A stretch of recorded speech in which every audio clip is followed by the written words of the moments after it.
In 1939, Hitler had a secret weapon that was sinking 40 ships a month without ever touching them. But the real story isn't the weapon. It's why the Germans laughed at the men trying to stop it. We think of World War II as battles of tanks and planes, but the deadliest battlefield was silent, invisible, and magnetic. And for 6 crucial months, the Axis believed the Allies were too foolish to solve it. You've heard of the Battle of Britain, but the real war was almost lost in the mud of the Thames Estuary. It was a war of physics, and the Germans were certain the Yankees just didn't have the brains to win it. Welcome back to our continuing story of the Second World War, and thank you for joining us for this 15th installment. In 1939, as the shadows of war lengthened over Europe, Great Britain braced for a storm. The island nation, as many of you will recall from our previous discussions, depended entirely on the sea for its very lifeblood. Food, fuel, steel, troops, every single thing that kept the war effort alive and the population from starving had to cross the ocean. And Adolf Hitler, just like the Kaiser before him, knew this. He vowed to sever that artery. But this time he had a weapon that felt more like science fiction than warfare. It was a terror that haunted the shipping lanes, a ghost in the water that killed without warning and left no trace. In the first few months of the war, ships plying the coastal waters of Britain, especially the critical Thames Estuary, simply vanished. One moment a 10,000-ton freighter was steaming for port, the next a colossal explosion would tear its hull apart, sending it to the bottom in minutes. There was no submarine contact, no torpedo wake, no aircraft overhead, just a sudden, catastrophic blast from beneath. The sailors who survived, pulled shivering from the cold North Sea, could only say that the sea itself had exploded. This was Hitler's new secret, the Grundmine, the magnetic influence mine, and it was devastatingly effective. But the real story, the one we're unpacking today, isn't just about the weapon. It's about the arrogance behind it. For nearly 6 critical months, the German Kriegsmarine, the High Command, sat back and watched the chaos, utterly convinced that the British, and by extension the Americans, were fundamentally incapable of solving the puzzle. They openly belittled the Allied efforts to find these mines. They called their frantic attempts childish and primitive. Why? What gave them such towering, fatal confidence?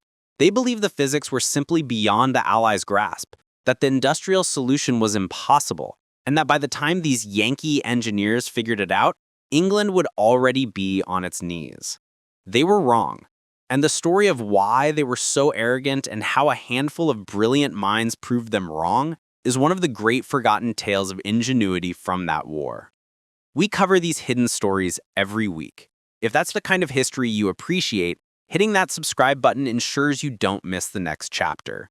It costs you nothing, but it truly helps us keep this history alive. So let's set the stage. The year is 1939. The Royal Navy, while still the most powerful in the world, was built on a doctrine from the last war. Their minesweepers were designed to hunt for the classic, terrifying mine of World War I, the moored contact mine. You've seen them in the old movies. That bristling black ball with the chemical horns floating just below the surface, tethered to a heavy weight on the seabed by a steel cable. To defeat these, a minesweeper would drag a heavy, serrated cable called an oropesa sweep. This cable would snag the mine's tether and cut it. The mine, now buoyant, would bob to the surface, and the sailors would destroy it with gunfire from a safe distance. It was dangerous, gritty, terrifying work, but it was work they understood. They were, in effect, mowing the lawn. But the new German weapon wasn't a reed to be cut, it was a poison in the soil.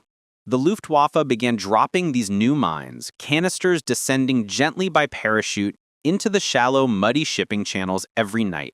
They didn't float, they sank straight to the bottom, disappearing into the silt, completely invisible.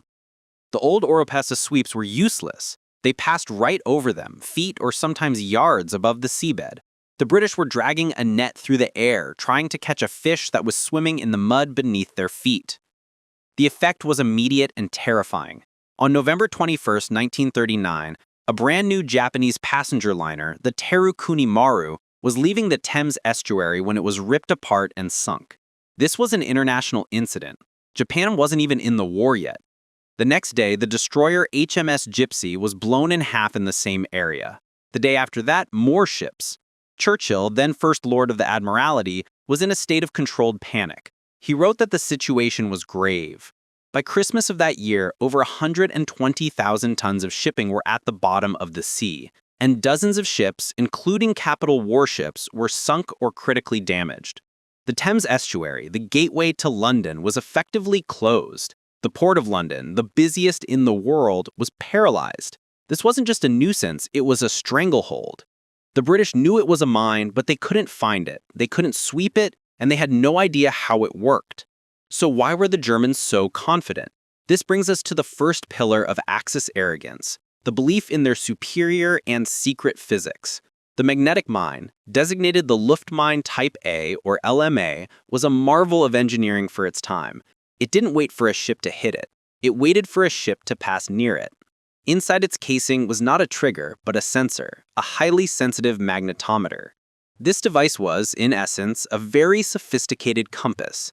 It was designed to measure the Earth's natural magnetic field, the same field that makes a compass point north. It would lie dormant on the seabed, perfectly acclimated to the local magnetic field of that spot.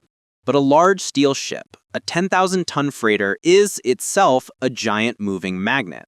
As it's built, the steel plates and ribs are hammered and riveted, aligning their metallic properties with the Earth's magnetic field. It becomes a permanent magnet, and as it moves through the water, it carries this massive magnetic signature with it, disturbing the Earth's natural field. When a ship passed over the mine, the sensitive needle in the magnetometer would detect this disturbance. It would see a change in the magnetic field, a dip or a surge, far greater than any natural originating fluctuation.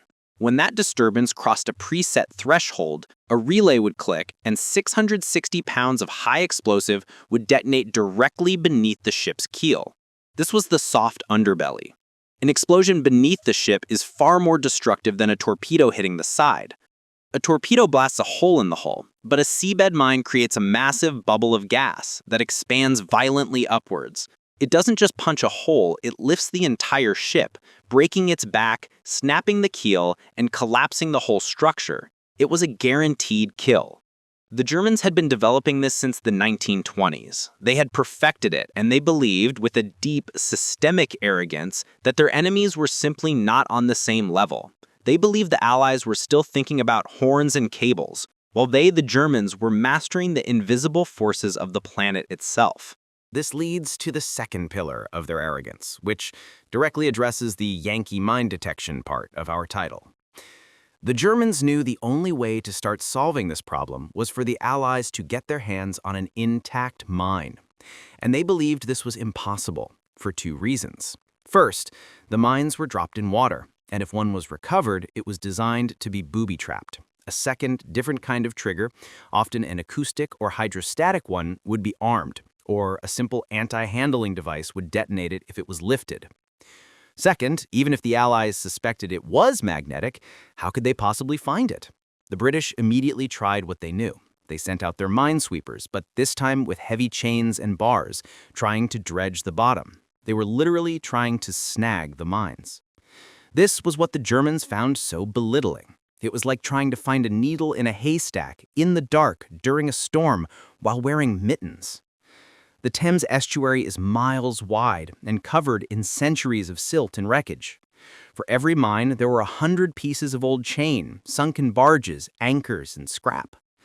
The sweepers were snagging junk, and all the while, their own steel hulls were tempting targets for the very mines they were hunting. It was a fool's errand, and the Germans knew it. Then the British tried a different, desperate approach. They figured, if the mines are magnetic, maybe we can trigger them from a safe distance. So they took wooden-hulled ships, which had no magnetic signature, and had them tow giant floating magnets. They literally built massive electromagnets powered by generators and dragged them through the water, hoping the mines would see the magnet and explode. This was known as the LL sweep. It was a clever idea, but it was brute force. It was slow, it covered only a tiny path, and the generators were unreliable. The Germans watched these attempts with clinical detachment. They knew that their mine's trigger was sophisticated. It could be set to ignore the first, second, or even third pass. It could be set to only trigger on a signature of a certain size.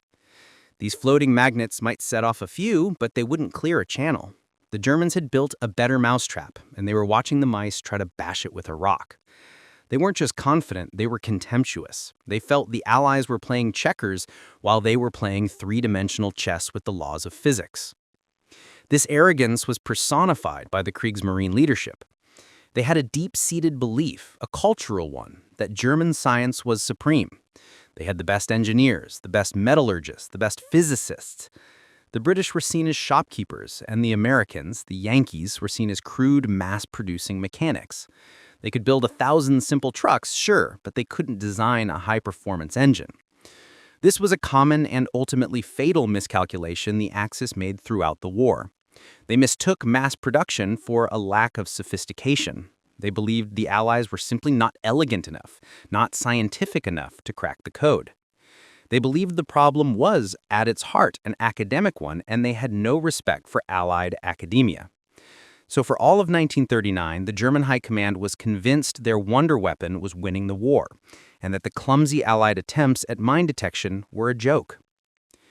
But then the unthinkable happened, a stroke of incredible, dumb luck that would change the entire naval war. On the night of November 23, 1939, a German Henkel bomber, flying low in bad weather, misjudged its target, the Thames Estuary, and instead dropped a mine, parachute and all, into the shallow, exposed mudflats at Shoeburyness. At low tide, the mine was left lying on the mud, high and dry, perfectly intact. A sentry on the shore spotted it. The call went out. This was the moment. This was the Rosetta Stone of the naval war. But the Germans weren't worried.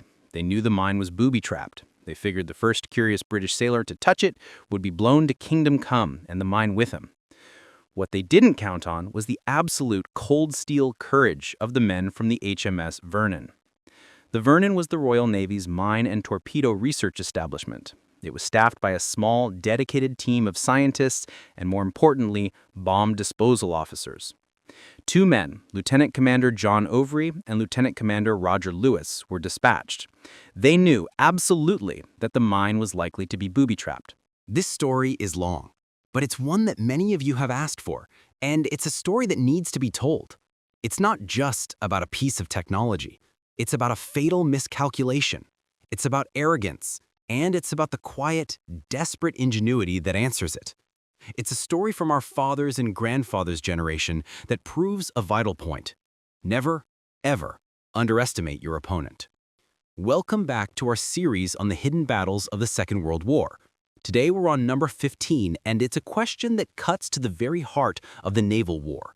Why did the Axis, particularly the German Kriegsmarine, so openly belittle and dismiss American and British mine detection efforts in the early days of the war? They had a secret weapon, a terrifying one that was strangling Britain. It was sinking ships by the dozen in the critical channels of the Thames Estuary. And for months, the German High Command watched the Allies scramble, and they laughed. They believed with absolute certainty that the Yankees and the British were simply too primitive, too crude to solve the puzzle they had laid. They were wrong, and that arrogance would cost them dearly. But to understand why they were so confident, we have to understand the nature of the terror they had unleashed. Imagine, if you will, the fall of 1939. The war is just weeks old. The Royal Navy, proud and powerful, believes it has the measure of the sea. Its primary concern is the U-boat, and its second is the classic moored contact mine, that black, spiky ball we all know from the old movies. A mine that floats just below the surface, tethered to the seabed, waiting for a ship's hull to physically strike one of its horns. To fight these, the British had hundreds of minesweepers. Their job was to drag heavy, serrated cables, called sweeps, through the water. These sweeps would snag the mine's mooring line, cut it, and the mine would bob to the surface. Then a few rounds from a deck gun, and the threat was gone. It was dangerous, gritty work, but it was work they understood. It was a mechanical problem. But the Germans, they weren't interested in a mechanical fight. They had decided to fight a war of invisible forces. Starting in October 1939, ships in the shallow, muddy waters of the Thames Estuary, the very doorstep of London, began to vanish. One after another, Freighters, tankers, and even destroyers were torn apart by massive, unexplained explosions. Not from the side, as a torpedo would do, but from beneath. The blasts were so violent they lifted ships clear out of the water, breaking their keels, snapping their spines. Survivors, pulled shivering from the frigid water, all said the same thing. There was no submarine, no torpedo, no plane. The sea itself had simply erupted beneath them. By Christmas, dozens of ships and tens of thousands of tons of critical supplies lay at the bottom of the estuary. The Port of London, the lifeblood of Great Britain, was effectively closed. Churchill, then First Lord of the Admiralty, was in a state of controlled panic. He knew that if this continued, Britain would be brought to its knees without a single German soldier landing on its shores. This was the Grund mine, the German magnetic influence mine. This weapon was the reason for the German arrogance. It was a masterpiece of physics and engineering, and the Germans believed, with some justification, that it was decades ahead of anything the Allies could even comprehend. This was not a contact mine, it was a thinking mine. Dropped by parachute from the Luftwaffe bombers at night, these mines, thousands of them, didn't float, they sank straight to the bottom, burying themselves in the silt and mud, completely invisible. The British minesweepers, with their cables floating high above, were useless. They were dragging a net for birds, while the real threat, the snake, lay hidden in the grass. This mine didn't wait for a ship to hit it. It waited for a ship to pass over it. Inside its casing was not a simple trigger, but a highly sensitive magnetometer. In simple terms, a very delicate compass needle. This needle was set to align itself with the Earth's natural magnetic field. It would lie dormant, just sensing the normal magnetism of the planet at that specific spot. But a large, steel ship, a 10,000-ton freighter, for example, is itself a giant, floating magnet. As it's built in the shipyard, the massive steel plates of its hull are hammered and riveted, and this process, combined with its position on Earth, imbues the steel with a permanent magnetic signature. As this massive steel hull, this giant magnet, passed over the mine, it would distort the Earth's natural field. The sensitive needle inside the mine would detect this change, this magnetic shadow, and when the disturbance reached a certain level, a switch was thrown. 700 pounds of high-grade explosive would detonate, not against the ship's side, but directly beneath its keel. This is the deadliest place for an explosion. It creates a massive bubble of expanding gas. This bubble doesn't just punch a hole, it lifts the entire ship, breaking its back, and then collapses, creating a void that the ship falls into, tearing the hull plates apart. It was an almost guaranteed kill. So why did the Germans belittle the Yankee efforts? This is the core of our question. The German high command, and particularly the Kriegsmarine, was suffused with a deep, systemic arrogance. They looked at the British and the Americans not as equals, but as second-rate minds. They saw the Allies as industrial brawlers, good at making lots of simple things like trucks or crude ships, but utterly lacking the scientific finesse, the intellectual elegance to fight a war of physics. They believed, truly, that German science was supreme. This was the first pillar of their fatal miscalculation. They had spent a decade perfecting this weapon. They understood the complex physics of magnetism, and they simply did not believe their enemies had the brainpower to catch up.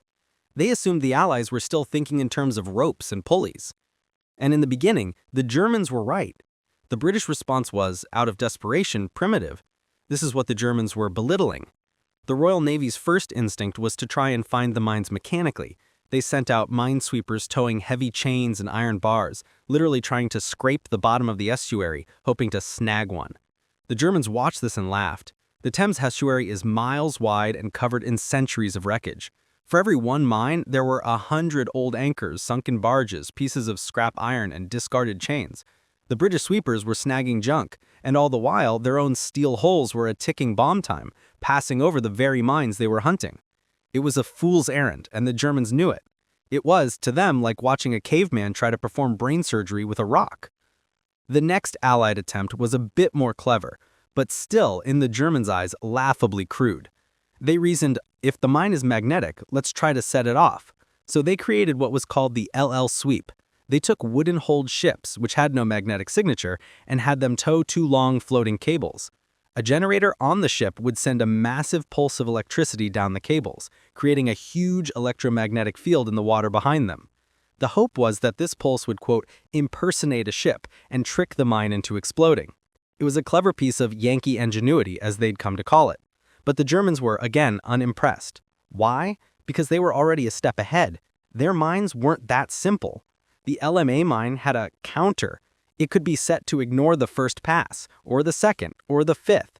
It could be set to only detonate when it sensed a signature of a certain size and polarity. These LL sweeps were slow, they only cleared a narrow channel, and they would only catch the dumbest mines. The Germans knew their mines were patient. They would let the minesweeper pass and then wait for the battleship or the high-value convoy following behind it. So, you have a situation where the Germans know their weapon is invisible. They know the Allies can't find it with sweeps, and they know the Allied attempts to trigger it are inefficient and easily defeated by their own superior trigger mechanisms. Their confidence was absolute. They believed the only way the Allies could ever solve this was to get their hands on a perfectly intact, unexploded mine, and they had made sure that was impossible. The mines were designed with multiple, redundant booby traps. If a mine was lifted, a hydrostatic switch would detonate it. If it was tilted, a tilt switch would detonate it. If a diver tried to access the fuse, an anti-handling device would detonate it. The Germans had built what they believed was the perfect, unsolvable weapon. They would sow these dragons' teeth in the channels and Britain would starve. The war would be over by 1940. This was the mindset. It wasn't just confidence, it was contempt. And then, on a stormy night in November 1939, the impossible happened. A Luftwaffe pilot, lost in bad weather, flying too low, completely missed his target. Instead of dropping his mine into the deep water of the channel, he dropped it by parachute into the shallow, tidal mudflats off the coast of Schuberenness. At low tide, a sentry on the shore saw it, a long metallic canister lying exposed on the mud, perfectly intact. The call went out. This was it. This was the Rosetta Stone. But even then, the Germans weren't worried.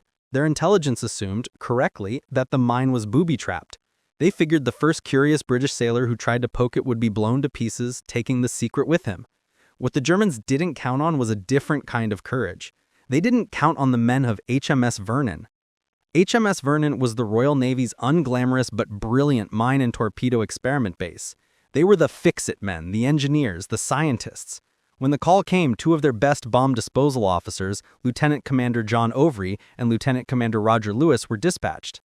These men, along with the scientist, knew exactly what they were walking into.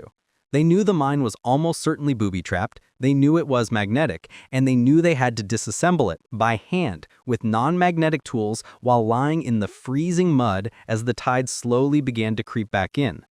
It's a moment in history that deserves its own film. These men with brass and copper tools slowly, painstakingly began to take the mine apart. They had to invent new tools on the spot. They had to guess which fuses were active and which were dummies. It's hard for us to grasp the kind of courage that takes. It's not the hot-blooded courage of a charge, it's the cold, intellectual courage of a surgeon who knows one tremor of his hand will kill the patient and himself. After hours of agonizing work with the water swirling around their waists, they did it. They defused the mine, they found the trigger, they found the magnetic needle, they found the explosive charge, and they found the booby traps. They had the secret. The mine was loaded on a truck and rushed to the labs at HMS Vernon. The Germans, when they learned of this, were stunned. It was their first major intelligence failure of the war. But even then, they weren't entirely beaten. They still clung to one last, great hope. This was the third and final pillar of their arrogance. Okay, so the Allies have the mine. They've taken it apart. They know how it works. They know it's a magnetic trigger. So what? The Germans believed that knowing the problem and solving the problem were two distinct things, and the scale of the solution they believed was industrially impossible for the Allies. Think about it. The mine is triggered by a ship's magnetic signature, so to be safe, you have two options. One, you build all your ships out of wood. Impossible. Or two, you have to find a way to make a 10,000-ton steel ship invisible, magnetically invisible. You have to erase its entire magnetic signature. How on earth do you do that? The Germans figured, even if the British scientists or those Yankee engineers they so belittled figured out the theory, they could never, ever implement it on thousands of ships in time. It would take years. By then, the war would be won. This is where the story turns. The scientists at HMS Vernon, joined by some of the best minds in Britain, including a brilliant Canadian-born physicist named Charles F. Goodeve, tore that mine apart. They analyzed its trigger, its sensitivity, its polarity. They understood the problem completely. The mine was looking for a vertical change in the magnetic field. And the solution they proposed was so brilliantly simple, so Yankee in its practical application, that the Germans had never even considered it. They didn't try to make the ships out of wood. They didn't try to find some magical anti-magnetic paint. They decided to fight fire with fire. If the ship itself was a giant magnet, why not just cancel it out? How do you cancel out a magnet? With another magnet. They proposed wrapping a long insulated copper cable around the entire outside of a ship's hull, from bow to stern and back again. Then they would pass a carefully controlled electric current through this cable. This current would create a new electromagnetic field, one that was precisely equal in strength, but opposite in polarity to the ship's own magnetic signature. The two fields, the ships and the cables, would meet and cancel each other out. To the sensitive mine lying on the seabed, the ship would simply cease to exist. It would cast no magnetic shadow. It would pass over the mine as silently and invisibly as a wooden sailing ship. This was the De-Gaussing grid. It was named after Carl Friedrich Gauss, the 19th century mathematician who first mapped the laws of magnetism. The Germans were horrified, but they were still smug. This was the de-Gaussing part of our title. They thought, fine, a brilliant theory, but you'll have to do this for every ship in your fleet. You'll need thousands of miles of heavy copper cable. You'll need generators on every ship. You'll need to recalibrate every ship every few months. Your industry can't handle it. This was their final, fatal miscalculation. They had forgotten who they were dealing with. They had belittled Yankee ingenuity. They had forgotten that while German engineering was precise and elegant, American and British engineering was fast and massive. The Yankees they dismissed were the nation that had built the Hoover Dam, that had laid a railroad across a continent, that was already building more cars, more plants, and more everything than the rest of the world combined. The call went out. A frantic, desperate race against time began. It was called the WWII. Every shipyard, every port, every dry dock in Britain, and soon in America, became a de-Gaussing station. They didn't have time to run the cables neatly inside the hulls, so they literally bolted them to the outside. You can see it in old photos, a thick, ugly girdle of cable wrapped around the hulls of destroyers, freighters, and even the great ocean liners like the Queen Mary and the Queen Elizabeth as they were converted to troop ships. It was crude, it was ugly, it wasn't elegant, but it worked. Simultaneously, they developed a faster, more permanent solution called de-perming. They would wrap a ship in massive cables in port, hit it with a series of massive short-circuiting electrical jolts, and essentially reset the ship's permanent magnetic signature, reducing it to almost zero. The effect was immediate. By the spring of 1940, thousands of ships had been wiped or de-Gaussed, and suddenly the magnetic mines stopped working. German pilots would fly over, seed the channels, and nothing. The great convoys, now protected by this invisible shield, sailed right over them. The Germans' wonder weapon, the war winner, had been rendered obsolete in less than 6 months. All because the Axis High Command had made the classic mistake of the arrogant. They admired their own cleverness so much that they couldn't imagine anyone else being clever too. They had belittled the Yankee practicality that would ultimately become their downfall. It's a powerful lesson. The history of warfare is filled with stories like this, and we love finding them. If you have a story from this era, a piece of forgotten history you think we should cover, please let us know down in the comments section. We read every single one, and many of our best ideas come from you, our viewers. But the story doesn't quite end there. The Germans, of course, were not stupid. They were furious, but they adapted. When they realized their magnetic mines were useless, they pivoted. They introduced new mines, Acoustic mines that listen for the sound of a ship's propellers, pressure mines that sense the change in water pressure as a massive hull passed overhead, and thus the secret war of the wizards, as they were called, continued. The Allies would develop a counter for the acoustic mine, a giant ship-towed noisemaker. They would develop a counter for the pressure mine. It was a constant high-stakes chess game of measure and countermeasure that lasted until the final day of the war. But the first great battle, the one that could have lost the war in 1939, was won. It was won by the courage of men like Avery and Lewis, and by the brilliant, practical, and fast engineering that the Germans had so foolishly belittled. When we look back at this moment, it's a perfect example of what happens when a foe underestimates the resolve and, frankly, the common-sense brilliance of a free people under pressure. The Germans had the perfect weapon, but it had a fatal flaw. It was built on the assumption that they were the only smart ones in the room. They belittled the Yankee capacity for invention, and in doing so, they sealed their own fate. That Yankee ingenuity wasn't just about building a million Jeeps. It was about finding a simple, practical, and fast solution to a problem that the enemy considered an impossible academic riddle. It was about wrapping a wire around a boat, plugging it in, and getting the job done. It's a mindset that I think defined that entire generation. This story of ingenuity, of quiet, unglamorous heroism, is just one of many. And if this history is as important to you as it is to us, sharing this video with a friend or a family member who might remember these days is the best way to ensure these stories are not forgotten. It's the best way to honor the men who lay in the freezing mud to give us the future we have. We appreciate you spending this time with us today, joining us for this 15th part of our journey. We've posted a link to our previous video, number 14, which covered the Battle of the Atlantic, right here on the screen. We encourage you to watch that next.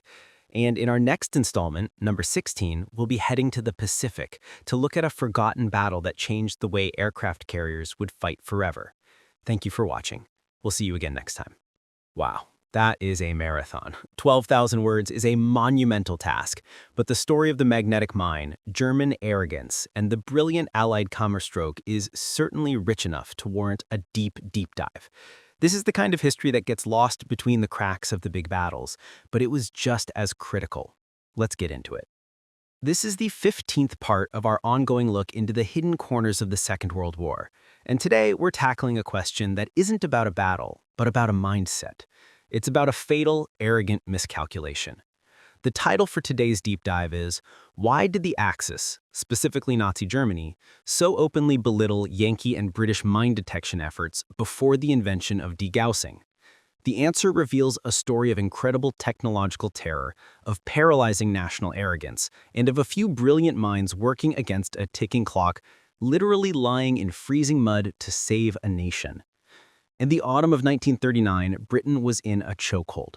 The war was only weeks old, and already the lifeblood of the island nation was being poisoned at its source. Ships, massive freighters, vital tankers, and even Royal Navy destroyers were vanishing. They were exploding, not with the telltale slash of a torpedo, but with a monstrous, crushing blast from underneath them. One moment, a 10,000-ton ship would be steaming steadily towards the safety of the Thames Estuary. The next, a colossal pillar of water and fire would erupt from under its keel, lifting the entire vessel, breaking its back, and sending it to the bottom in minutes. The sailors pulled from the frigid and oily water, if they survived at all, were baffled. There was no submarine on the sonar, no torpedo wake, no aircraft overhead. It was as if the sea itself had turned against them, striking with invisible, unpredictable fury. This was Hitler's first great secret weapon of the Naval War, the Grundmine, the magnetic influence mine, and it was devastatingly, terrifyingly effective. In Berlin, the Kriegsmarine High Command watched the shipping losses mount with a cold academic satisfaction. They knew what the British were facing, and they were utterly, supremely confident that the Allies had no answer. German intelligence reports from Britain were filled with dismissive, belittling language. They described the frantic British attempts to counter the new menace as primitive, childish, and laughable. They looked at the British, and by extension the Americans, the Yankees as they called them, as industrial mechanics, as crude brawlers. They could build 1,000 simple trucks, perhaps, but they lacked the scientific finesse, the intellectual elegance to fight a war of physics. And this new war, the Germans were sure, was a war of physics. They believed the Allies were simply too stupid to solve the puzzle. It was an arrogance of astonishing proportions, and it would, in the end, be their undoing. So what was this puzzle they thought was unsolvable? To understand their arrogance, we first have to understand the sheer genius of the weapon itself. The world up to that point knew one kind of mine, the moored contact mine. You've seen them in old films, a black, bristling ball with chemical horns floating just below the surface, tethered by a long steel cable to a heavy weight on the seabed. To clear these, the Royal Navy had hundreds of minesweepers. Their job was gritty, but straightforward. They would drag a heavy, serrated cable called an orpesa sweep through the water. This cable would snag the mine's tether, saw through it, and the buoyant mine would pop to the surface. From a safe distance, the sailors would riddle it with rifle fire until it exploded.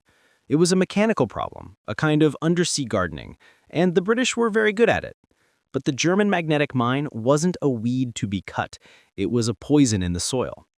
These new mines, dropped by parachute from the Luftwaffe bombers in the dead of night, didn't float. They sank. They settled deep into the mud and silt of the shallow shipping channels, completely invisible. A minesweeper's orpesa cable would pass harmlessly yards above it. The British were dragging a net through the air, trying to catch a fish that was buried in the mud. The mine itself was a marvel of malign ingenuity. It didn't wait for a ship to hit it. It waited for a ship to pass near it. Inside its sleek metallic casing was not a simple trigger, but a highly sensitive sensor, a magnetometer. In essence, it was a very, very delicate compass needle balanced on a knife's edge.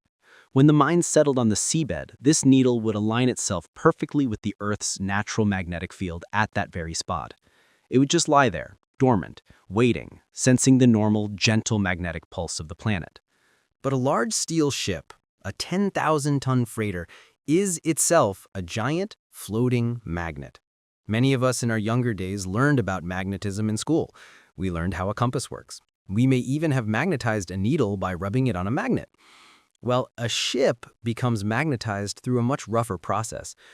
As it's being built, the massive steel plates of its hull are hammered, riveted, welded, and bent. This violent shaping of the metal, combined with its simple existence sitting in the Earth's magnetic field, aligns the molecules in the steel. It becomes, in effect, a massive permanent magnet with its own north and south pole. It carries this huge invisible magnetic signature with it wherever it goes. And when this giant moving magnet passed over the sleeping mine, it would distort the Earth's natural field. The delicate needle inside the mine would feel this surge, this massive magnetic shadow. When the distortion passed a preset threshold, a simple electrical relay would close. That relay would send a spark to 660 pounds of high-grade German explosive. The explosion was catastrophic. A torpedo, striking the side of a ship, punches a hole. It's bad, but it's often survivable. This explosion, however, happened directly beneath the ship, in the water. Water, as you know, cannot be compressed. The force of the blast had nowhere to go but up. It created a gigantic bubble of superheated gas that expanded violently, like a giant's fist. This bubble would strike the keel of the ship, its soft underbelly, lifting the entire multi-thousand-ton vessel clear out of the water. For a split second, the ship would be suspended in air, and in that second, its own weight and the uneven forces would snap its keel, break its spine. Then the bubble would collapse, creating a massive void, and the ship would fall back into the hole, tearing its hull plates apart as it went. It was a devastating 1-2 punch. The ship was often doomed before the crew even heard the sound of the explosion. This was the weapon the Germans had unleashed, and they were justifiably proud of it. They had spent over a decade in secret research perfecting it. They had tested it. They knew it worked. And this brings us to the first pillar of their arrogance. They believed the secret of its function was impenetrable. They simply did not believe the Allies could figure out how it worked. And for the first few weeks, they were absolutely right. The British were baffled. They suspected a new kind of mine, of course. Perhaps it was an acoustic mine, triggered by the sound of a ship's propellers. Perhaps it was a pressure mine, triggered by the change in water pressure as a hull passed over it. They were desperate for a clue. The Royal Navy, in its first frantic attempts to respond, did exactly what the Germans had predicted, and what they found so belittling. They ordered their minesweepers to try and dredge the bottom. Imagine this. They attached heavy chains, iron bars, all manner of heavy scrap to their sweep wires, and just started dragging them through the mud of the Thames Estuary. This was the Yankee mine detection the Germans mocked. It was crude, it was slow, and it was hopelessly ineffective. The Thames Estuary is not a clean, sandy bottom. It's miles wide and filled with centuries of wreckage. For every one mine the sweepers might snag, they would snag 100 old anchors, lengths of chain from sunken barges, Victorian-era scrap iron, even, some reports say, Roman artifacts. It was, quite literally, like trying to find a needle in a continent-sized haystack, in the dark, during a storm, while wearing oven mitts.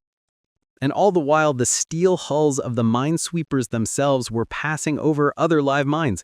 It was a suicide mission, based on a faulty premise.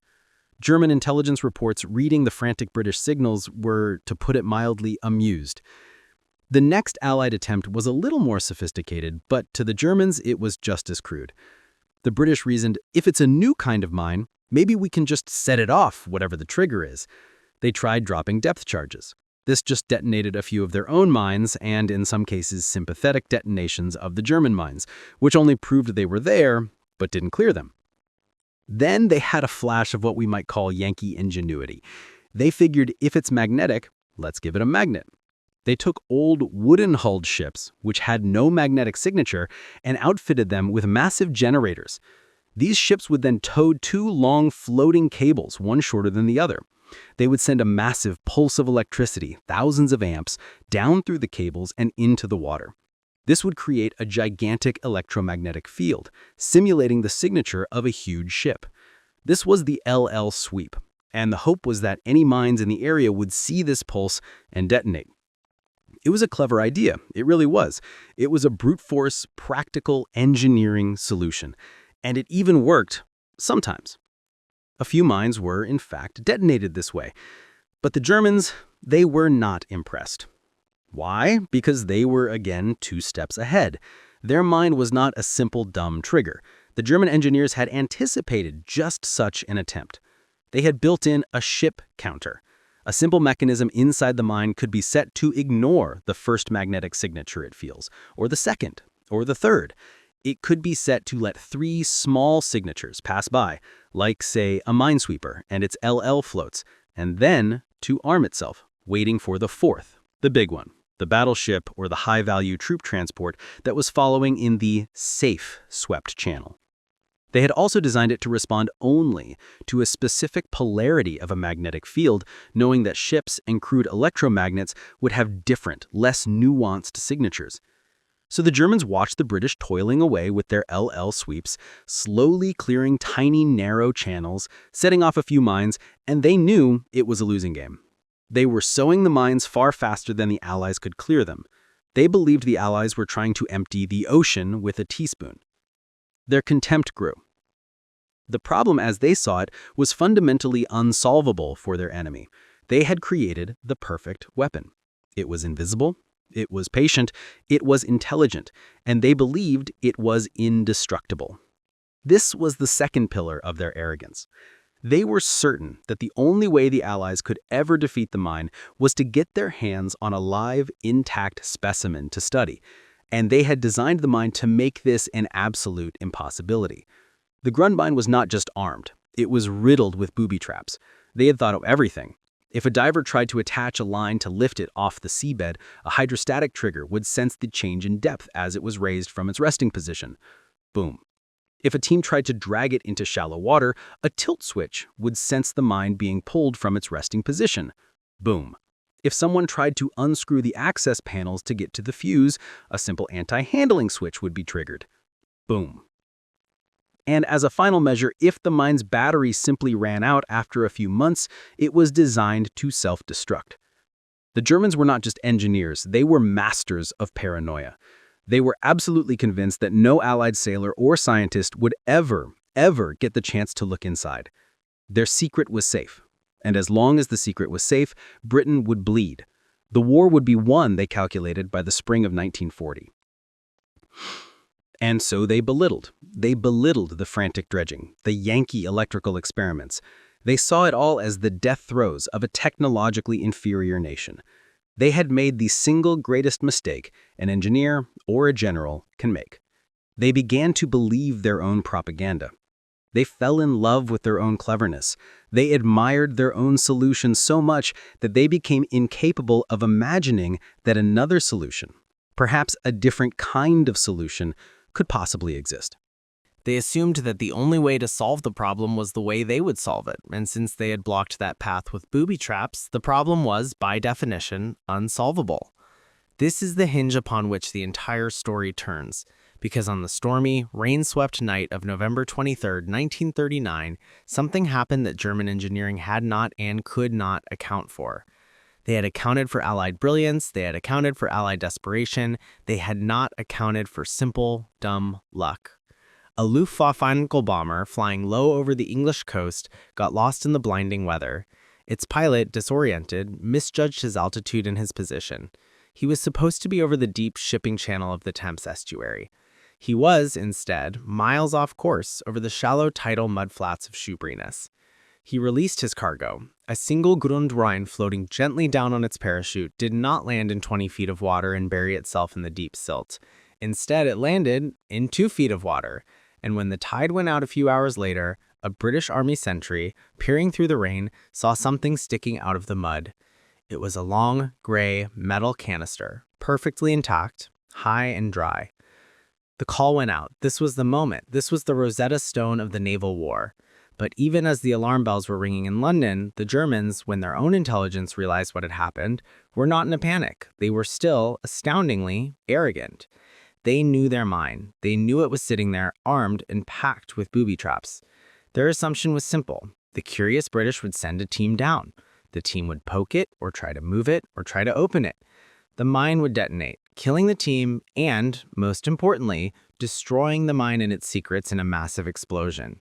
It was, to them, a self-correcting problem. What the Germans failed to factor in, what their entire worldview had no room for, was the existence of men like Lieutenant Commander John Overy. Overy was the chief of mine disposal at HMS Vernon, the Royal Navy's specialist mine and torpedo research establishment. He, along with his colleague Lieutenant Commander Roger Lewis and a team of scientists, were the men who got the call.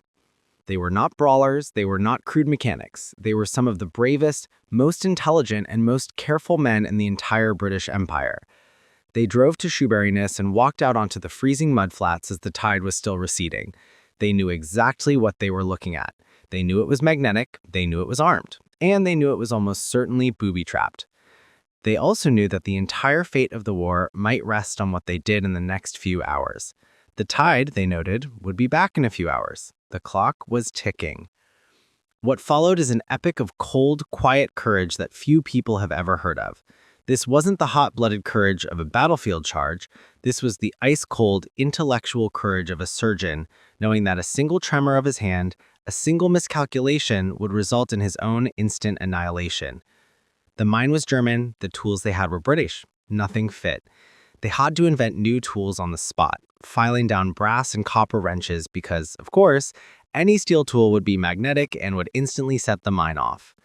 They lay in the freezing, wet mud, sometimes talking to each other, sometimes in dead silence, as they began the impossibly delicate work of disarming the beast. They had to guess. They had to assume the German engineer's logic. Which fuse was the primary? Which was the booby trap? They found one fuse, then another. They neutralized them. They began to open the casing. Imagine the scene, the gray, cold sky, the smell of the salt mud, the sound of the wind, and the distant, creeping sound of the returning tide.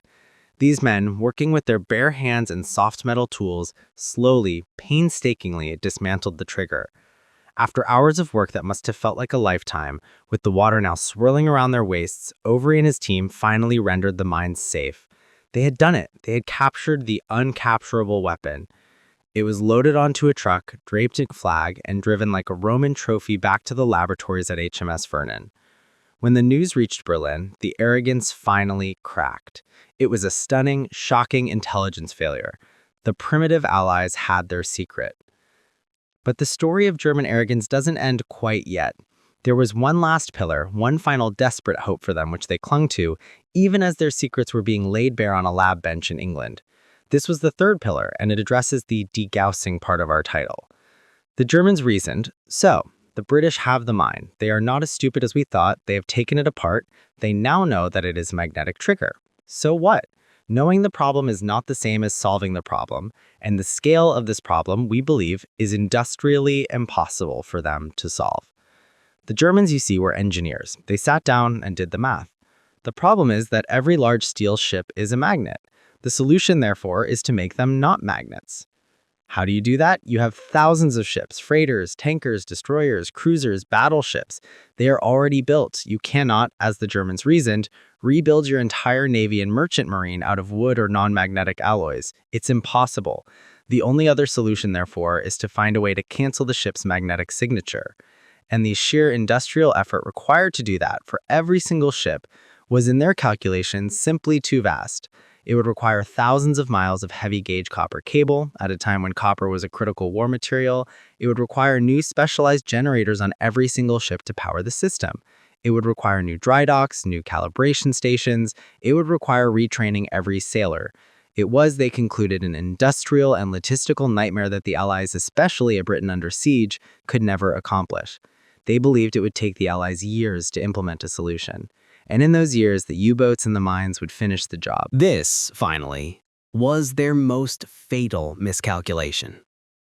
This was where they truly, fundamentally misunderstood their enemy. They had belittled Yankee ingenuity. They had dismissed the Allies as crude mass producers. And they failed to realize that it was exactly that genius for mass production, for finding a good enough solution and implementing it at lightning speed, that would be their doom. The scientists at HMS Vernon, led by the brilliant Canadian-born physicist Charles F. Goodeve, had the solution within days of getting the mine. It was a solution so elegant in its simplicity that the Germans, in their quest for engineering perfection, had completely overlooked it. They didn't propose rebuilding the ships. They didn't propose some magical anti-magnetic paint. They proposed to fight fire with fire. If the ship is a giant magnet, they said, let's just cancel it out with another magnet. Their idea was to wrap a long, insulated copper cable all the way around the outside of a ship's hull, like a girdle. They would then feed a small, precise electrical current through this cable from a generator. This current would create a new electromagnetic field, one that was perfectly calibrated to be the exact opposite strength and polarity of the ship's own permanent magnetic field. The two fields, the ships and the cables, would meet and perfectly cancel each other out. To the sensitive mind lying on the seabed, the ship would become magnetically invisible. It would cast no magnetic shadow. It would pass overhead as harmlessly as a log of wood. They called this process De-Gaussing, naming it, with a touch of academic flair, after Carl Friedrich Gauss, the 19th century mathematician who had first written the laws of magnetism. The Germans, when their intelligence got wind of this, were stunned. But their arrogance died hard. A brilliant theory, they sneered, but it is impossible to implement. You will never get it done in time. They had forgotten who they were dealing with. The British and the Americans were the people who had built the Hoover Dam. They had laid a railway across a continent. They had built the New York skyline. When it came to a massive brute force engineering challenge, there was no one better on Earth. The call went out. It was a national emergency. Every shipyard, every port, every dry dock in Great Britain and soon in Canada and the United States became a de-Gaussing station. They didn't have time to be elegant. They didn't have time to run the cables neatly inside the hulls. So they did it the Yankee way. They literally bolted the thick rubber-coated cables to the outside of the ships. If you look at old photographs from 1940 and 1941, you can see it. This thick, ugly, tarred-up girdle wrapped around the hulls of destroyers, cruisers, and even the great ocean liners like the Queen Mary and Queen Elizabeth as they were converted to troop ships. It was crude, it was ugly, it wasn't the elegant German solution. But it was fast. And it worked. Within weeks, the first De-Gauss ships were sailing. Within months, a significant portion of the fleet was protected. And suddenly, the Grundminen stopped exploding. German pilots would fly their nightly missions, they would seed the channels with their wonder weapons, and nothing. The shipping losses, which had been catastrophic, plummeted overnight. The vital convoys, now wrapped in this invisible electrical shield, steamed right over the waiting mines, which lay blind and deaf in the mud, their needles never flickering. The Great Magnetic Mine, the weapon that was supposed to win the war by 1940, had been rendered obsolete in less than 6 months. The Germans, of course, were furious. They were forced to re-engineer their entire mine program. They adapted. They came back with new mines, acoustic mines that listened for the thrum of a ship's propellers. And then, most deviously of all, pressure mines, which sensed the tiny change in water pressure as a massive hull displaced the water above it. And so the secret Wizard War, as it became known, continued. The Allies would invent a counter for the acoustic mine, a towed noisemaker called a Foxer. They would eventually find a counter for the pressure mine. It was a constant, high-stakes, intellectual chess game of measure and countermeasure that lasted until the final day of the war. But the first and most critical battle of that secret war, the Battle of the Magnetic Mine, was a stunning Allied victory. And it was a victory won not just by courage, but by ingenuity. It was won because the Axis, in their towering arrogance, made the fatal mistake of underestimating their opponent. They belittled the Yankee way of thinking. They saw practicality as primitive. They saw mass production as crude. They could not imagine that a problem they viewed as a complex exercise in physics could be solved by, in essence, just wrapping a wire around the boat and plugging it in. It's a story that many of us, whose fathers and grandfathers were part of that greatest generation, can take a quiet pride in. It's a story of common-sense brilliance, of rolling up your sleeves, and just plain getting the job done. It proves beyond a shadow of a doubt that arrogance is the single most dangerous weapon in any arsenal, because it's the only one that points back at its owner. This kind of history, the story behind the story, is what we are so passionate about sharing here. It's the human element, the battle of wits that so often gets lost in the dates and the numbers. If you believe this history is important, and if this story resonated with you, the single best way you can help us is to share this video. Send it to a friend, a family member, or anyone you know who appreciates these kinds of stories. It helps our channel more than you know, and it ensures that the memory of these quiet heroes, the men who fought a war of physics, is kept alive and passed on. We are so grateful you spent this time with us today, and we hope you'll continue to join us for this series. Thank you for watching. We'll see you again next time.